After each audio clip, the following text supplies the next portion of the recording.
Welcome into Locked On Phillies. A tough loss. Bryce Harper out for a while, but the Phils win a series against the Padres. How much trouble are they in? And what do they do against the Braves visiting them this week? I'll break it all down on today's Locked On Phillies.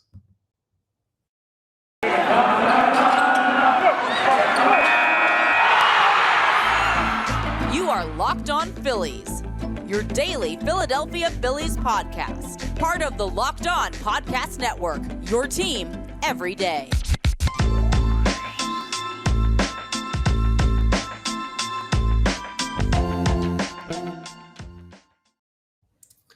Yes, this is Locked On Phillies. I'm your host, Connor Thomas. Been talking Phillies baseball for years over on 97.5 The Fanatic. Now happy to be with you here. As your host of Locked On Phillies, I want to thank you, as always, for making Locked On Phillies your first listen every day. We're free and available wherever you get your podcasts. And our episode today is brought to you by BetOnline.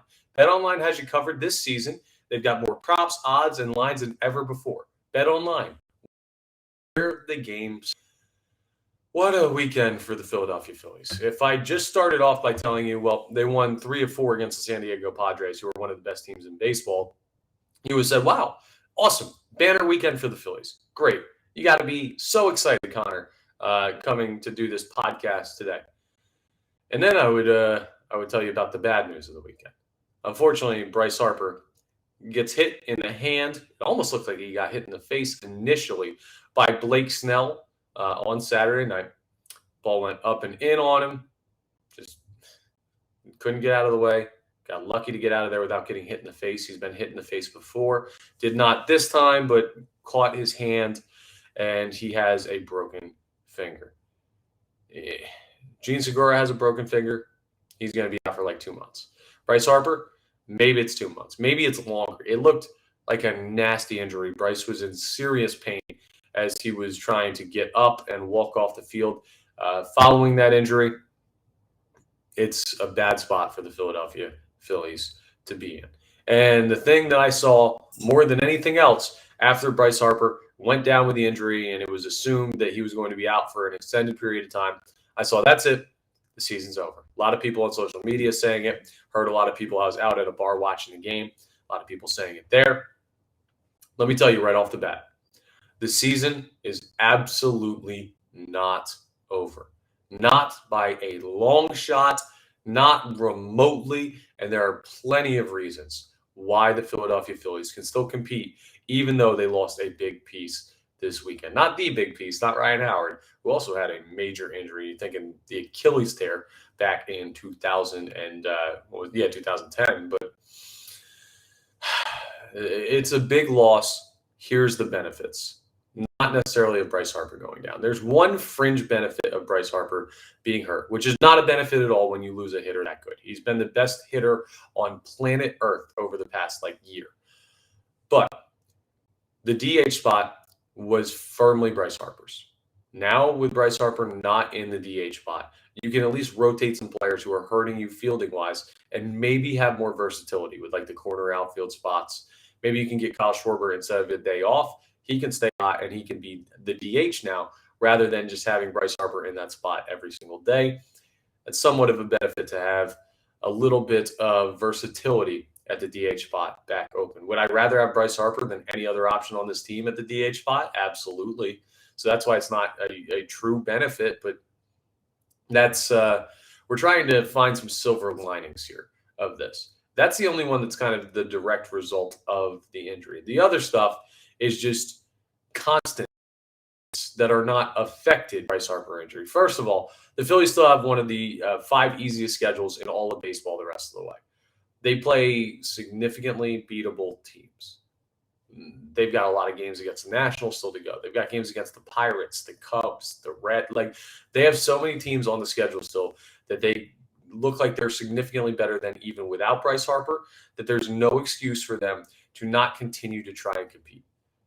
To not continue to actually compete, not just try.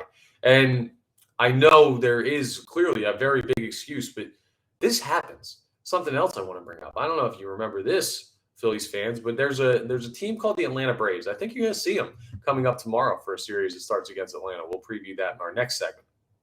But if I remember correctly, Yeah, I think the Braves won a World Series last year, and I think they did it without Ronald Acuna. Now, could you argue that Freddie Freeman was actually the best player on that team? Sure, but Ronald Acuna, he's in that type of conversation with the Bryce Harpers and the Juan Sotos and the Mike Trouts of the world. He goes down, out for the year with an ACL tear, major knee injury, and that team just doesn't stop winning. So, can it be done? Absolutely. The beautiful thing about baseball, and while Bryce Harper can hugely affect the game, it's an individual team sport, which means, well, an individual can make up for missing pieces, and an individual can be the missing piece.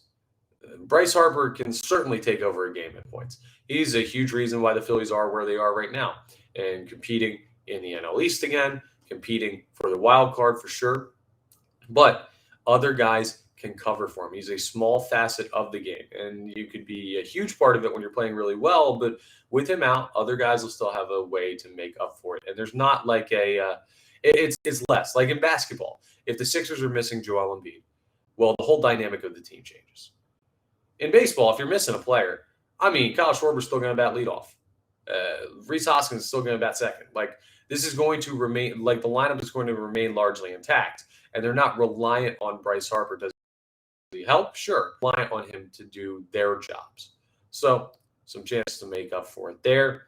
It's tough, though. I'm not going to pretend like it's not tough. It sucks for Bryce. It sucks for the Phillies. They need him. They don't need him to necessarily compete, like they can do it without him, but like it sure helps to have him. And it's a devastating injury. It makes this season harder even than they already had made it on themselves by starting out in that hole that they got into with Joe Girardi being the manager of this team and being under 500. They're fighting their way out. They won 3 of 4 against the Padres. This team's clearly talented. Kyle Schwarber is on an absolute tear right now. Nick Castellanos had a 4-hit game yesterday. Garrett Stubbs looks good. The bullpen retired 34 straight batters at one point. It's the longest streak in baseball since, I don't know, like the past 5 years or so. Maybe even, like, this team's still talented. Is it a big loss? Sure. I'm not trying to understate what losing Bryce Harper is. I'm just saying this team, take Bryce Harper out of the equation. If you built around Castellanos and Kyle Schwarber, Rhys Hoskins, JT Realmuto, guys like that, Didi Gregorius, you have a pitching staff of Wheeler, Nola, Eflin, Gibson, Suarez, you have a bullpen that's coming along. You look at that and say, okay, that's a fringe playoff team. They are. Their talent level is still fringe playoff team. Now with Bryce, I think they're definitively a playoff team. Now you just got to have a thing or two break your way, but they're still in the conversation. They're still talented enough. And I think they should still be for a playoff spot this year, despite not having Bryce Harper for a while, if not the rest of the way. We'll keep you updated on all the latest injury news on Bryce Harper as we find out. Today an off day, so we may not hear anything today.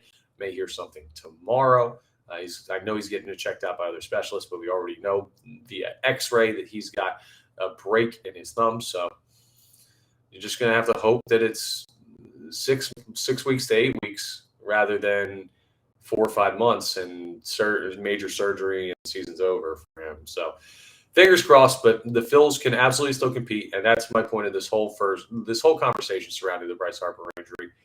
The season isn't over.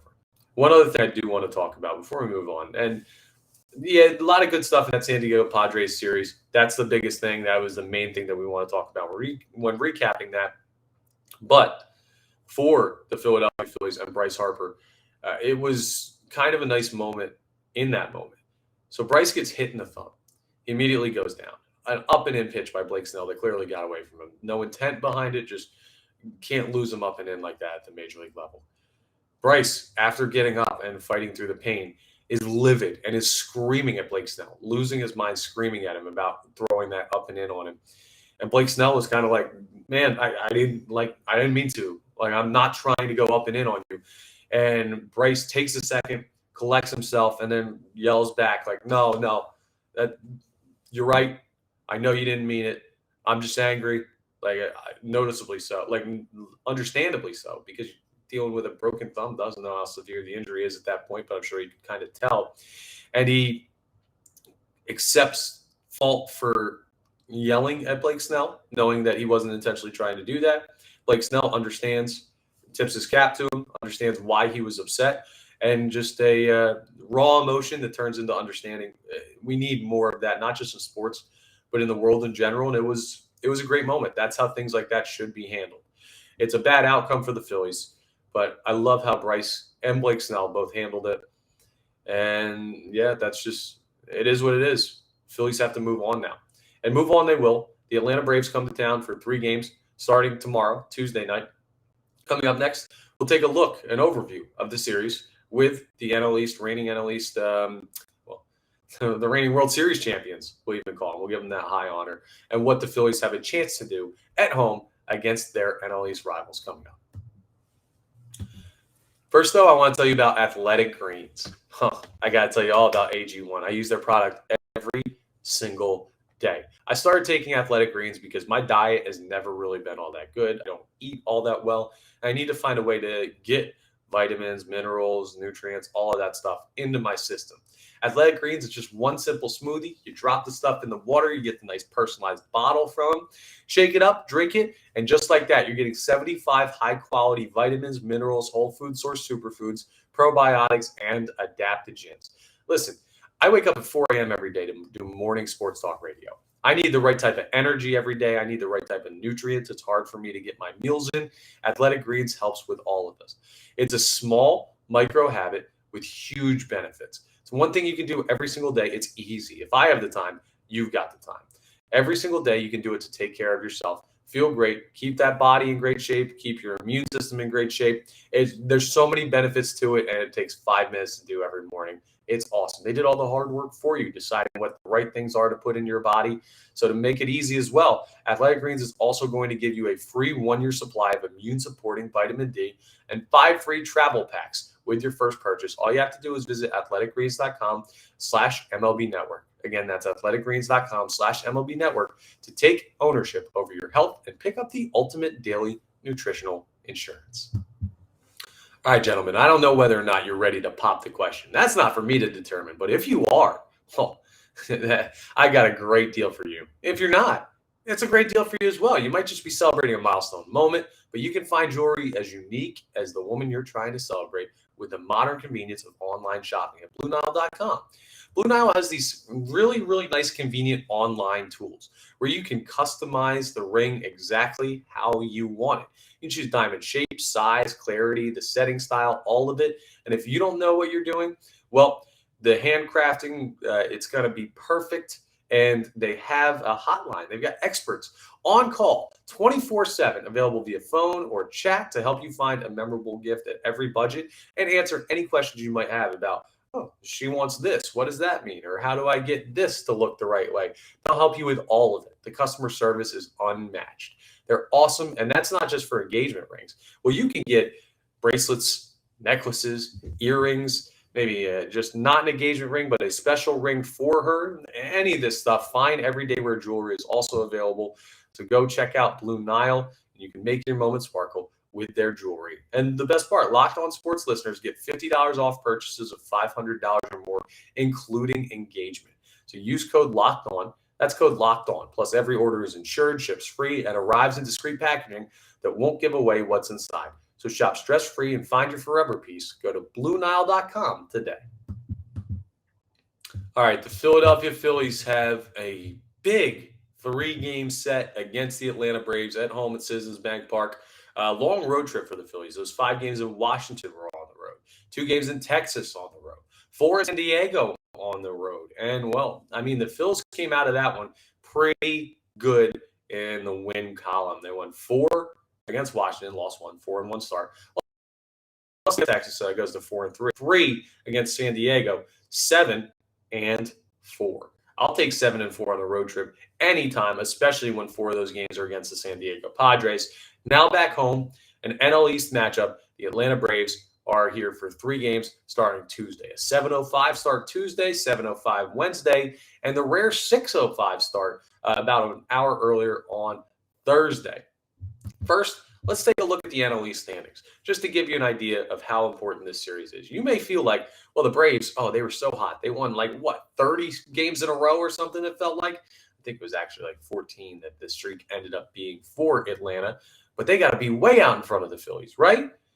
Not so fast, my friend. The Phillies are 39-35, third place in the NL East. The Braves, only 42-32, 5 games back in the NL East. So if my math is correct, which it rarely is, but I believe in this case it is, if the Phillies win all 3 games and sweep the Braves, that would make them 42-35. It would make the Braves 42-35. The Phillies literally have a chance to tie for second place in the NL East with the Braves, who are only 5 games back on the Mets by the end of the day, Thursday. That would be awesome. It's a huge opportunity. Can the Phillies really do it? Well, let's look at some of the pitching matchups to see what's going on in these games. Well, first off, you have a great pitching matchup going tomorrow night. You have Zach Wheeler on the mound for the Phillies. Didn't pitch in San Diego. Now goes at home against Atlanta. And he's facing Charlie Morton, a Jersey guy. So from up in Flemington, if you're familiar with the area, Diamond Nation is up there. I'm going to be playing back near his hometown, but he's only a 4-3 record this year with a 4.84 ERA, 86 strikeouts, and a 1.28 WHIP. Hasn't been having all that great of the year. Like a 4.84 ERA is nothing special.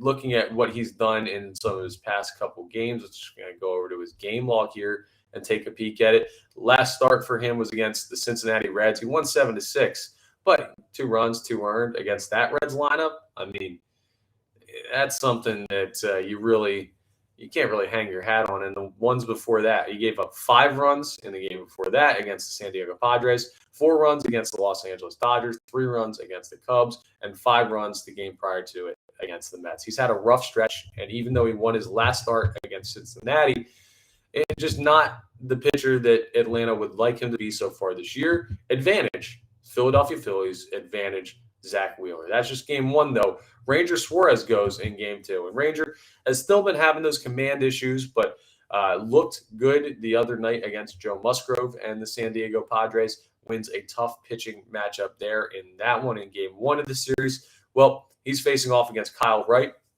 Kyle Wright's 8-4 so far this year. 8 wins is a lot to have by this point of the year. 3.18 ERA, a solid pitcher, only 26, righty out of Huntsville, Alabama. 92 Ks, which is tied for 11th in Major League Baseball, and a 1.16 WHIP. Kyle Wright has been a good pitcher so far this year. Now, he's young. He's going to have a chance to have blow-up games. Maybe he'll have one of those against the Philadelphia Phillies on Wednesday night. But tough matchup, and that's kind of a wash. You look at the lineups, the Braves are probably more talented of a lineup with Bryce Harper out for the Phillies.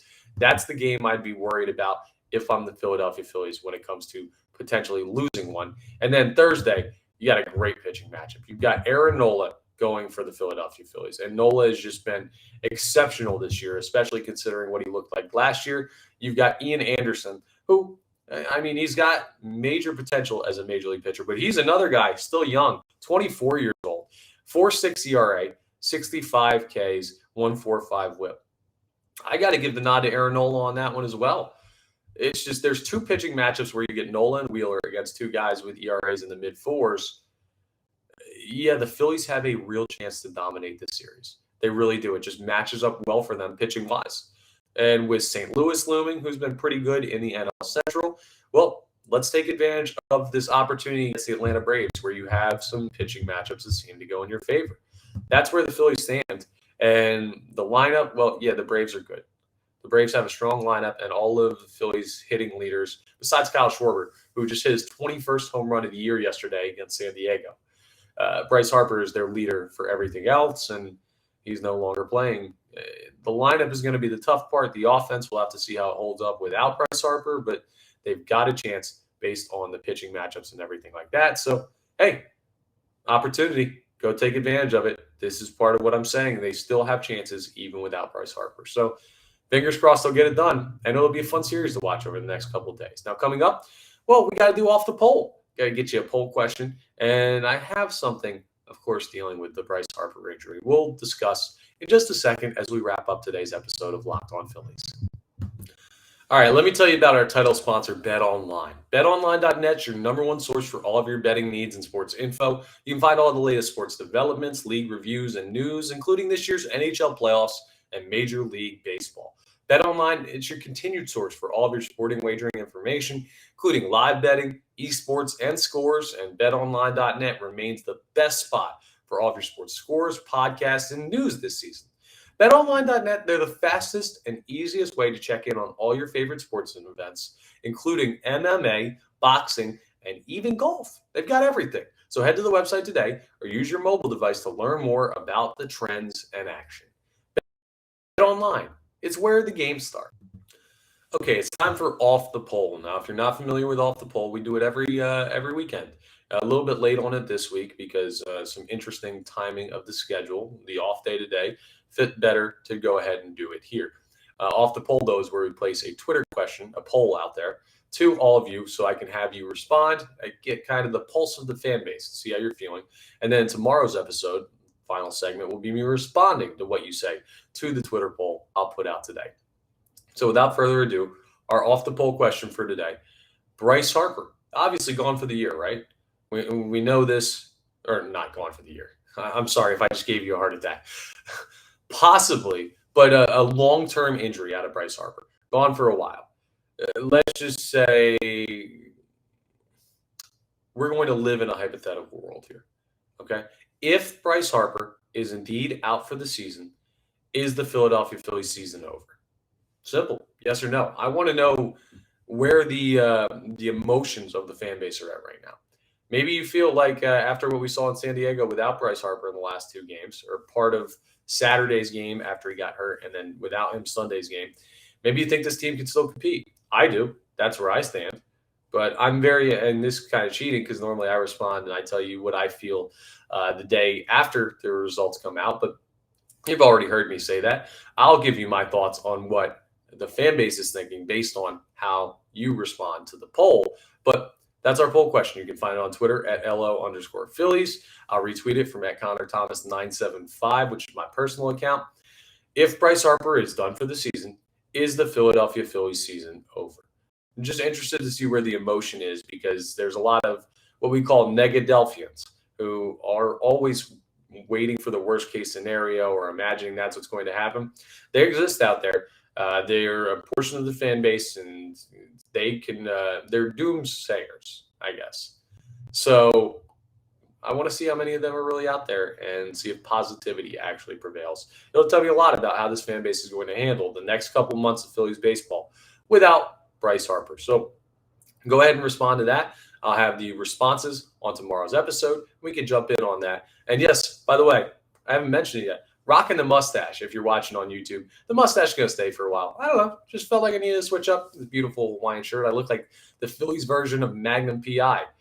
Is what someone called me earlier today at work when I was at the radio station. But I'd like to change my looks up a lot. And the Phillies are new look now without Bryce Harper. Hopefully their look works for them better than what this mustache works for me. But all in good fun. Looking forward to Off the Poll tomorrow. We'll have a deeper dive into Game 1 of Phillies Braves, and we'll take stock in the Phillies' upcoming schedule. All of that on tomorrow's Locked On Phillies. I want to thank you, though, one more time for making Locked On Phillies your first listen every day.